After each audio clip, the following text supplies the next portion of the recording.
건강공단 통계를 보니까 작년에 우리나라에서 질병으로 수술받은 사람들이 150만 명입니다. 150만 명.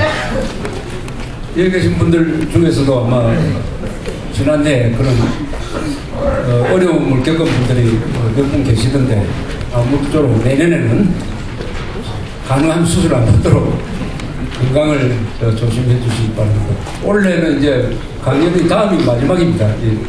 그래서 이제 또 내년을 기약을 하는 그런 또 새로운 설계를 해보고 더 이제 재밌는 말씀을 드리도록 노력하겠습니다. 저는 이 현대사 강좌에서 제일 중요하게 생각하는 것을 재미라고 생각합니다. 재미. 뭐든지 재미가 있어야 됩니다. 뭐 의미가 뭐 강하고 하는 거는 너무 무겁고 그런 걸 따지다 보면 막 머리가 아파요. 역사는 재미입니다. 재미. 제가 역사를 어릴 때부터 많이 좋아했던 것도 역사를 읽어보니까 그게 펼쳐지는 인간 드라마. 좋은 사람, 나쁜 사람, 나쁜 사람이 좋은 사람 됐다가 좋은 사람이 나쁜 사람 됐다가 하는 이런 기복. 이걸 보면서 아, 인간이 이렇구나. 역사는 인간이 만드는 것이니까. 그래서 인간을 이해하는데도 역사적 관점을 취하면 상당히 어른스러워진다. 그래서 역사, 문화, 철학 이것이 인문으로서의 가장 기초죠. 역사는 민족이 걸어온 길, 민족과 국가가 걸어온 길, 그리고 문학은 인간에 대한 탐구, 철학은 이 세상의 원리에 대한 탐구. 이것을 알아야 교양이 갖춰진다. 그 중에서 제일 중요한 것이 저는 하나를 꼽으라면은 역사라고 생각을 합니다. 역사. 역사 앞에 서면은 사람들이 다 이렇게 겸손해지죠. 역사 앞에서는 또 역사 속에서 영원한 영웅도 영원한 악질도 별로 없습니다. 그래서 역사는 무슨 세월이고 세월 앞에서는 어떤 권력자도 세월하고 싸워서 이긴 사람이 없고 어떤 미인도 세월하고 싸워서 이긴 사람이 없듯이 어떤 권력자도 세월하고 싸워서 이긴 사람이 없는 것입니다. 그 악독한 스탈린도 그때 어떻게 됐습니까? 모택동, 김일성은 지금 시체로 남아있지만 통일된 이후에 어떻게 되겠습니까? 지금 김정일도 저렇게 마지막 발언을 하고 있지만 결국 시간과의 싸움이다. 이 12.12 사건에 대해서는 저는 이런 가끔 생각해요. 제가 기자로서 어떤 사건과 만나면은 저는 이제 굉장히 깊게 들어가서 책도 쓰고 이렇게 하는데 제가 그 가장 상세한 부분까지 제일 자세히 많이 알고 있는 게 몇 개 사건이 있는데 하나는 12.6 사건이고 하나는 그 하고 연관된 12.12 사건입니다. 그래서 12.12 사건에 있어서는 정성화 쪽 사람하고 전두환 쪽 사람하고 뭐 재판했던 사람, 수사했던 사람을 두루두루 많이 만나가지고 12.12 사건을 하면은 저는 아마 전두환 대통령보다 또 내가 더 많이 알 것이다 하는 생각도 들 때가 있어요. 그 사람은 어느 한쪽만 알지만 저는 종합적으로 알기 때문에 어떤 재판관보다도 내가 제일 많이 알지 않느냐 하는 그런 약간 건방진 생각을 하는 부분이 이 12.12 사건입니다. 12.6 사건과 마찬가지입니다.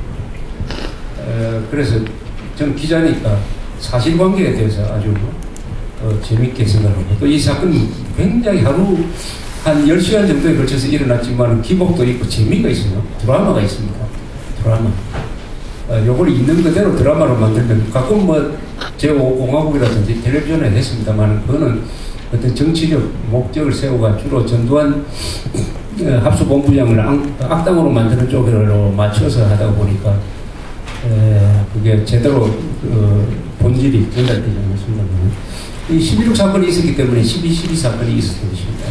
11.6 사건의 그 사건 현장이 바로 12.12 사건을 배틀을 했습니다.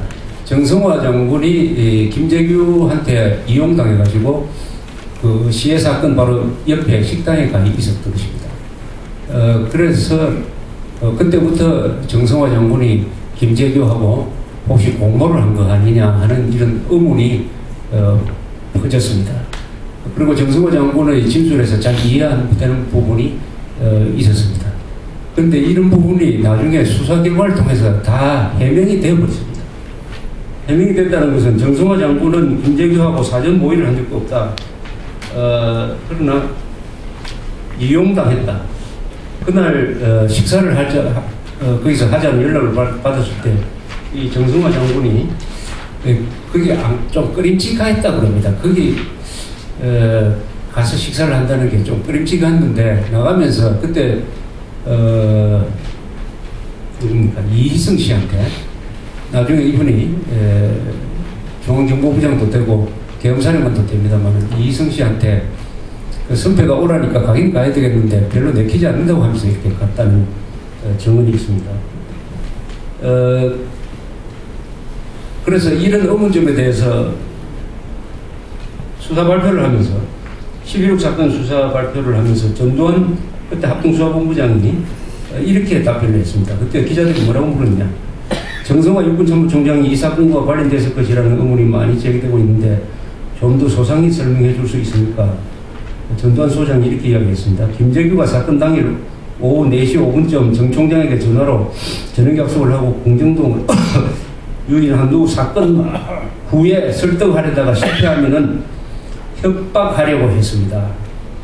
6번으로 오는 차 안에서도 정 총장을 협박할 것인가 살해할 것인가를 두고 우물쭈물하며 옷을 갈아입고 신을 얻어 신는 사이에 6번 방카에 도착한 것입니다. 발표문을 자세히 보면은 정 총장의 일거일동이 잘 나타나 있습니다. 만약 정 총장이 중앙정보부로 갔더라면은 나라는 더 큰 혼란이 왔을 것입니다. 박흥주가 6번으로 가자는데 동의한 것은 이미 김재규와 정 총장 간에 상의된 것으로 알고 그랬을 것입니다.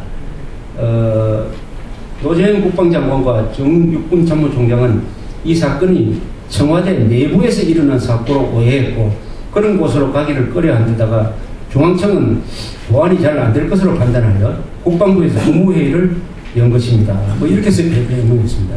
그래서 전두환 합동수사본부장이 정성화 장군은 이 사건과 관련이 없다 하는 것을 정확하게 이야기를 했습니다. 그리고 정성화 장군이 김재규하고 같은 차를 타고 가면서 김재규가 어디로 갈까요? 라고 이야기했습니다. 지금은 허문 이 3.1 도로를 지나면서 그때 정 총장이 육군본부로 갑시다 라고 했습니다. 그때 만약 지휘소가 중앙정보부 남산으로 갔더라면은 김재규가 장악할 수가 있었습니다. 그러니까 정 총장이 육군본부 방카로 가자 해서 육군본부로 가는 바람에 정 총장이 지휘할 수 있는 그 안에서 이루어졌던 것입니다. 그 다음에 일부는 요새 이런 이야기를 하는데 11.6이라는 쿠데타 세력을 진압한 것이 12.12 사건이다 라고 이야기하는 사람이 있습니다. 그 일견 그 말이 그렇다고 보입니다. 그러나 그건 과정이죠. 12.6 쿠데타는 김재규가 계획했던 것은 사실이에요. 문제는 김재규를 누가 잡았느냐? 김재규를 누가 잡았습니까? 정성화 총장이 지시를 해가지고 잡았습니다. 정성화 총장이 전두환 보안사령관을 불러서 김재규 체포를 지시를 했습니다. 그러니까 11.6 쿠데타 모의를 쿠데타 기도를 진압한 사람은 정성화 총장이에요. 이게 아주 중요한 것입니다. 그때 11.6 사건이 탁 났을 때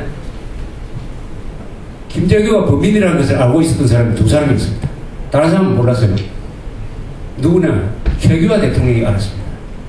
8시에 김계원 씨가 와가지고 김재규가 손총에 각하가 돌아가셨습니다라고 보고를 했습니다. 그 당시에는 김계원, 최규하 두 사람이 있습니다. 근데 이 두 사람이 그게 아무 말도 안 했어요. 그때 최규하 대통령이 국무회의를 소집하기 전까지 김재규하고 불려온 장관들이 우왕좌왕하면서 도대체 누가 범인이냐라고 물어도 최규하 대통령은 끝까지 대답을 안 했습니다. 그런데 가만 상황이 불리하게 돌아가니까 김계원 씨가 노재현, 정성화 두 사람을 오라고 해가지고 거기서 이야기를 했어요. 범인이 김재규다. 그때까지 범인을 대부분이 차지철로 생각하고 있었어요.